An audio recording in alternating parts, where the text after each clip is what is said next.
दोस्तों इस वीडियो में हम लोग बेसिकली डेप्रिसिएशन और डिवैल्यूएशन से डील करेंगे। ये यूपीएससी का one of the most important areas है। मतलब हर साल ऐसा कोई साल नहीं हुआ है जिस साल यूपीएससी ने डेप्रिसिएशन और डिवैल्यूएशन के ऊपर में क्वेश्चन नहीं पूछा हो। अगर डायरेक्टली यूपीएससी ने डेप्रिसिएशन और डिवैल्यूएशन के ऊपर में क्वेश्चन नहीं पूछा है तो यूपीएससी ने ऑप्शंस के रूप में कहीं ना कहीं इकोनॉमिक्स के 2-3 क्वेश्चन में डेप्रिसिएशन और डिवैल्यूएशन का जिक्र आपको मिलेगा ही मिलेगा। और ये फ्री फंड के मार्क्स होते हैं। मतलब 2-4 नंबर आपके प्रीलिम्स में आपको कब दे करके चले जाएंगे आपको पता भी नहीं चलेगा। इसीलिए इस टॉपिक को हम लोग बहुत अच्छे से देखेंगे। बेसिकली आपको एफेक्ट्स अच्छे से पढ़ना होता है, ये बात आपको पता होना चाहिए। एफेक्ट्स के ऊपर में यूपीएससी का बहुत ज़्यादा फोकस रहता है, तो एफेक्ट्स हम अच्छे से देखेंगे। तो दोस्तों डेप्रिसिएशन होता क्या है? देखिए डेप्रिसिएशन का सबसे अच्छा तरीका होता है कि अगर आप उसे एक एग्जाम्पल के रूप में समझे तो ज़्यादा बेटर रहेगा। मान लीजिए आपने 1 किलो सेव खरीदा। 1 किलो सेव आपने खरीदा 100 रुपये किलो के हिसाब से। 1 साल के बाद सेव का दाम बढ़ करके हो जाता है 120 रुपये किलो।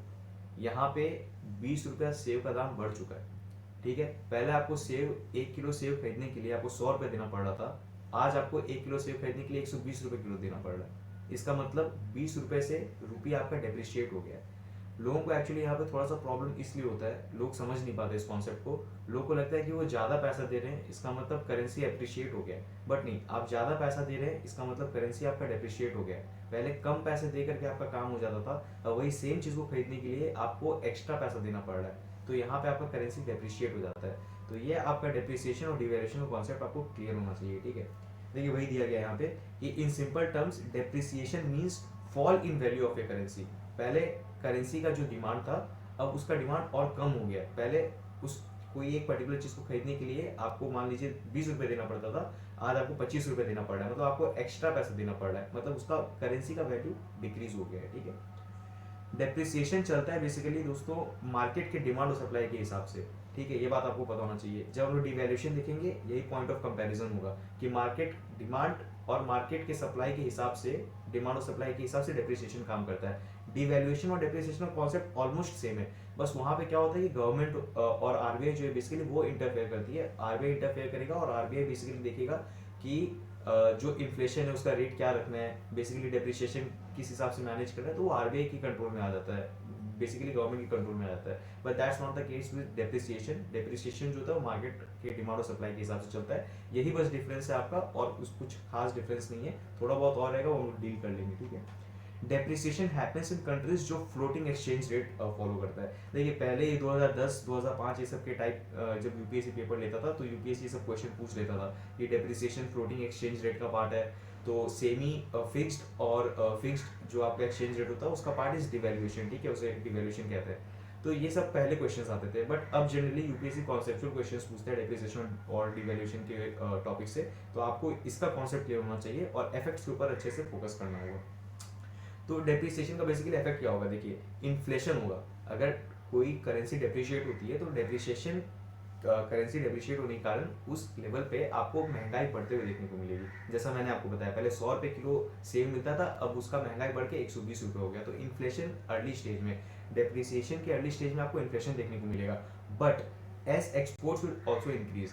देखिए मैंने आपको बताया था और आपको पता भी होगा कि डेप्रिसिएशन का हजारों हजारों नुकसान आप बता लीजिए, बट डेप्रिसिएशन का एक फायदा होता है कि डेप्रिसिएशन करने से आपका एक्सपोर्ट बढ़ जाता है। क्योंकि पहले आपको कोई सामान महंगा में मिलता था, बट अब डेप्रिसिएशन के कारण अब आपको वो सामान सस्ता में मिल रहा है। तो क्या करेंगे लोग, और ज़्यादा से ज़्यादा जो विदेश के लोग रहेंगे वो और ज़्यादा से ज़्यादा आपके सामान को मंगाएंगे, क्योंकि वो आपका सामान सस्ता में अवेलेबल हो रहा है। तो इसीलिए एक्सपोर्ट्स बढ़ जाता है। तो इसीलिए इन्फ्लेशन आपको अर्ली स्टेज में देखने को मिलेगा, बट आपका एक्सपोर्ट भी बढ़ रहा है। तो इसीलिए क्या होगा, लॉन्गर रन में अगर आप देखेंगे तो सिचुएशन न्यूट्रलाइज हो जाता है। तो ये आपको एक इंपॉर्टेंट पॉइंट है जो आपको पता होना चाहिए कि डेप्रिसिएशन और डिवैल्यूएशन का ये नॉर्मल इफेक्ट क्या होता है। ऐसे इफेक्ट्स हम लोग और अभी अच्छे से डील करने वाले हैं। ठीक है, तो डिवैल्यूएशन के बारे में हम लोग जान लेते हैं। जैसा कि मैंने अभी बताया कि same as depreciation, same concept होता है डेप्रिसिएशन का।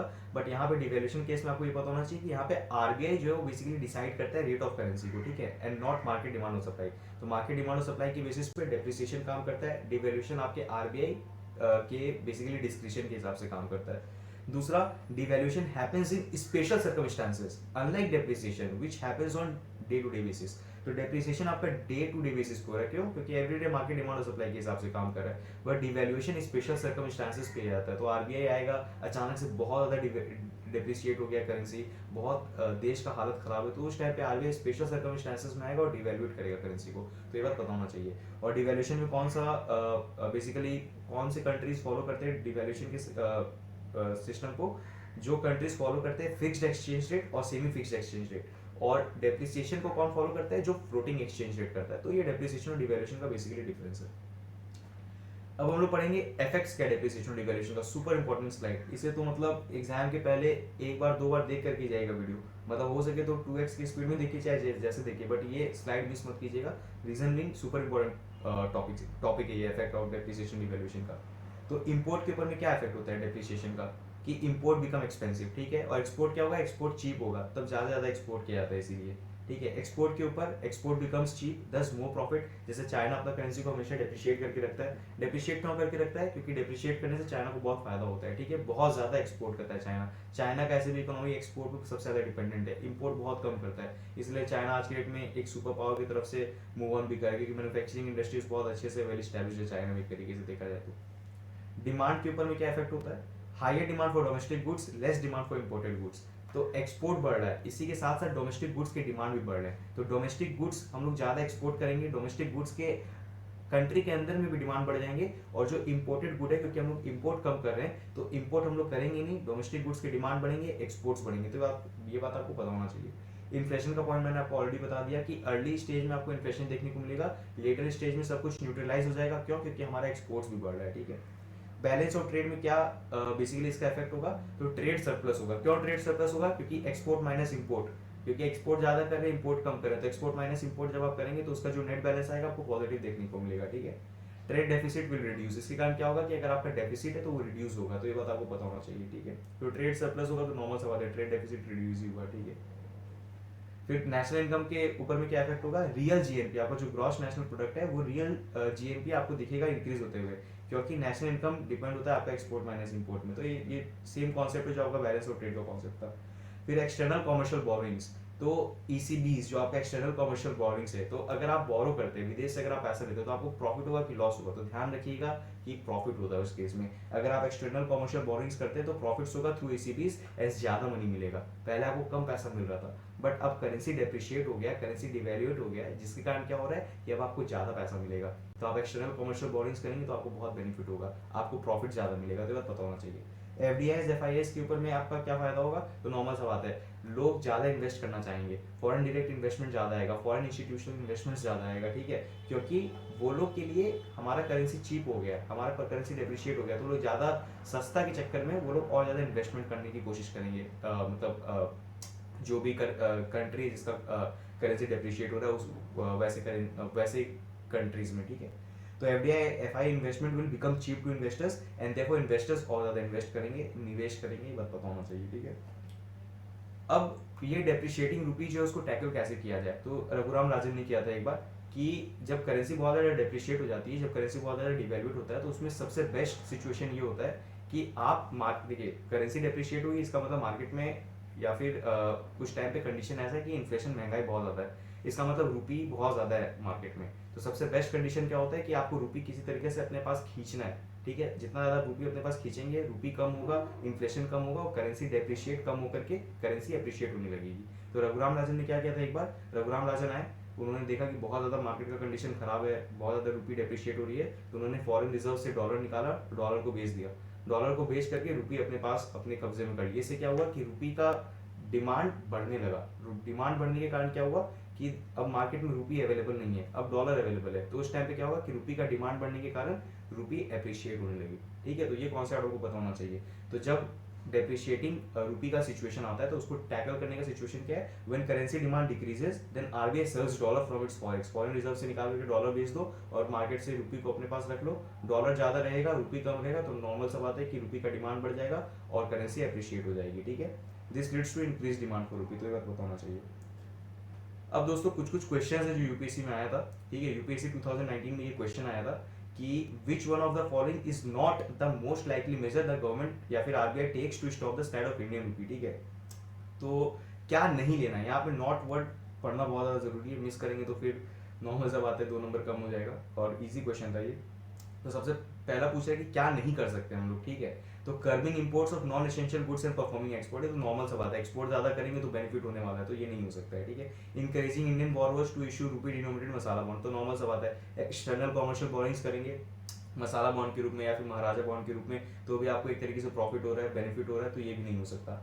Easing conditions related to external commercial borrowing, same वही सेकंड और third point kind of same ही है, ठीक है। तो एक्सटर्नल बोरिंग कॉमर्शियल बोरिंग्स करे तो भी आपको बेनिफिट हो रहा है, ठीक है। ये तीन नहीं होगा। बट अगर आप चौथा पॉइंट देखेंगे, following an expansionary monetary policy, मतलब ये बोला जा रहा है इसमें कि करेंसी हम लोग एक्सपेंशनरी मॉनेटरी पॉलिसी फॉलो करेंगे।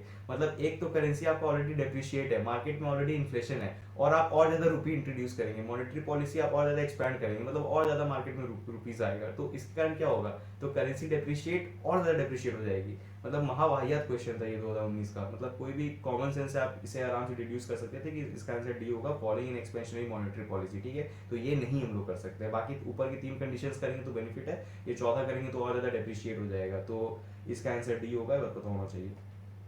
उसके बाद एक क्वेश्चन आया था यूपीएससी में, ये 2017 या फिर 2018 के पेपर में आया था, आप चेक कर लीजिए कौन से साल में आया था, कि the effect of devaluation of a currency is that it necessarily, ये नेसेसरली वर्ड जिसने मिस किया उसका 2 नंबर गया, और 95% लोगों ने क्वेश्चन रॉन्ग किया था, क्योंकि ये यूपीएससी ने क्वेश्चन दिया ही था रॉन्ग करने के लिए।